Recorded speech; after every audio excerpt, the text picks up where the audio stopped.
ఈరోజు ఇక్కడ ఈ కార్యక్రమం ఏర్పాటు చేయడం చాలా అభినందనీయం.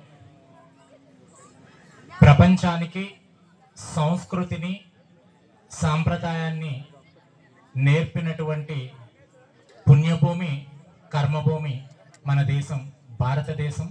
సనాతన ధర్మం, హిందూ ధర్మం అనేది ఒక మతం కాదు, ఒక మార్గం అని చెప్పి దిశానిర్దేశం చేసినటువంటి how to move with society, how to live in society, what to do, what not to do అనే సంస్కృతిని నేర్పినటువంటి గొప్ప దేశం మన దేశం. ప్రపంచం మొత్తం భూభాగం అంతా కూడా చూసుకున్నటువంటి పరిస్థితుల్లో ఏ మూలకు వెళ్ళినా కూడా ఈ హిందూ ధర్మం తాలూకా మూలాలే కనిపిస్తాయి. ప్రపంచానికి ఒక విశ్వగురు హిందూ ధర్మం.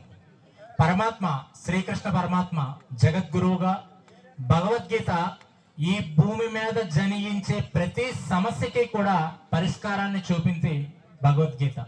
అలాంటి భగవద్గీతను ఆచరిస్తూ హిందూ ధర్మాన్ని కాపాడుతున్నటువంటి ఎంతో మంది పెద్దలందరూ కూడా మన ఈ పుణ్యభూమిలో ఉన్నారు. ప్రపంచంలో అందరూ కూడా చాలా మంది హిందూ అనగల్నే ఒక రకమైనటువంటి ఒక పులకరింత సంస్కృతికి, సాంప్రదాయానికి, పవిత్ర నదీ జలాలకు, ఎన్నో సహజ సిద్ధమైనటువంటి వనరులకు అన్నిటికీ కూడా పుట్టినిల్లు మన హిందూ దేశం, భారతదేశం, హిందూ ధర్మం.